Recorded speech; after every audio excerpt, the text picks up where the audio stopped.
Bonjour à tous, bienvenue sur le Final Clap. Aujourd'hui, petite vidéo détente. Détente, c'est vite dit, hein. C'est tout de même la première analyse critique de la chaîne. Wouh! J'ai tout de même mon lot de stress. C'est l'été, c'est les vacances, ce qui veut dire beau temps, soleil, piscine, canicule. Mais aussi cinéma. Ah, se cacher de la chaleur extrême en allant dans une pièce sombre pour aller voir tous les blockbusters de l'été.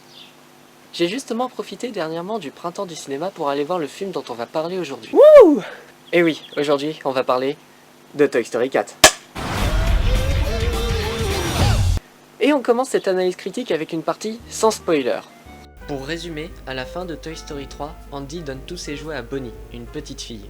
Dans ce quatrième volet, Bonnie va à l'école et crée un nouveau jouet, Fourchette, fabriqué avec des déchets. Celui-ci s'anime comme tous les autres jouets, mais il n'accepte pas d'être un jouet et veut rester un déchet. Il essaye donc de s'échapper tout le temps, mais Woody reste à côté de lui pour l'en empêcher parce que Fourchette est devenu le jouet préféré de Bonnie. Après cela, Bonnie et ses parents partent un week-end en camping-car avec tous les jouets de Bonnie, dont Fourchette, qui finit par s'échapper. Woody part le récupérer et après cela, les deux personnages vivent toute une aventure pour retourner auprès de Bonnie. Voilà pour résumer sans trop spoiler. La première chose que l'on peut dire après avoir vu Toy Story 4, c'est que c'est beau. Ce nouveau volet est vraiment très travaillé, surtout sur ses effets de réel. Ça me fait beaucoup penser à du photoréalisme tellement c'en est proche. Le travail et le développement autour de ça a dû être colossal. De plus, l'histoire est vraiment prenante tout le long du film. Les péripéties se suivent sans grande difficulté et le rythme n'en pâtit pas. En termes de réalisation, c'est très bon là encore. De plus, le film casse quelques petites références avec l'univers connecté Pixar. À un moment, les parents de Bonnie s'arrêtent à une station-service et celle-ci a un grand panneau avec son nom marqué dessus, Dinoco. Pour ceux qui ne voient pas, Dinoco est une entreprise et sponsor de voitures de course dans Cars. Bon, malheureusement, on va passer au point négatif, toujours sans spoiler. Et on va commencer avec le traitement d'un des personnages, Buzz l'éclair. Dans ce quatrième volet, on ne sait pas pourquoi, Buzz se met à utiliser ses phrases préenregistrées lorsqu'il appuie sur un bouton comme voix intérieure. Pourquoi il fait ça ? Il ne l'avait jamais fait avant et dans ce film, il le fait tout le temps. Et puis, c'est même incohérent avec le personnage d'écouter ses voix préenregistrées. Le premier et le troisième volet nous ont bien montré qu'il ne fallait pas les écouter. Je ne vois vraiment qu'une seule explication à ça, c'est pour ajouter de l'humour. Car oui, ce volet-ci est bien plus enfantin que la première trilogie, mais ce n'est pas un grand défaut. Pour la suite de cette analyse critique, je vais passer en zone spoiler.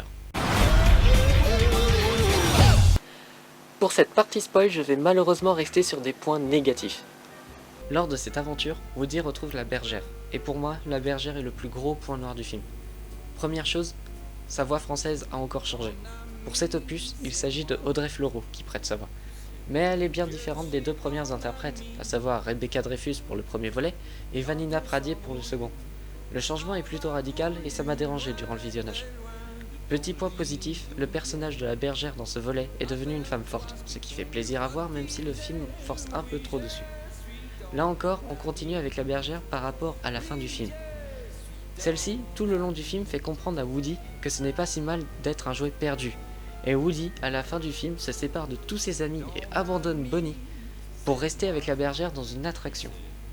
Ce qui est totalement contradictoire avec les trois premiers volets, où Woody s'est battu tout le long des trois premiers films pour ne pas être abandonné, pour qu'au final, dans celui-ci, on lui dit qu'en fait ça passe. C'est même mieux d'être abandonné. Et il finit par sauter le pas, et abandonner la petite fille. Malheureusement pour moi cette fin gâche le film qui était très bon jusque-là. Bien qu'elle sorte totalement de ce que l'on avait l'habitude de voir dans les Toy Story, cette fin est décevante. Et voilà pour cette analyse critique de Toy Story 4, j'espère qu'elle vous aura plu, si c'est le cas n'hésitez pas à laisser un like et à vous abonner à la chaîne, et n'hésitez surtout pas à laisser en commentaire quelques propositions de films à critiquer plus tard. Merci. Et en attendant, je vous dis à la prochaine.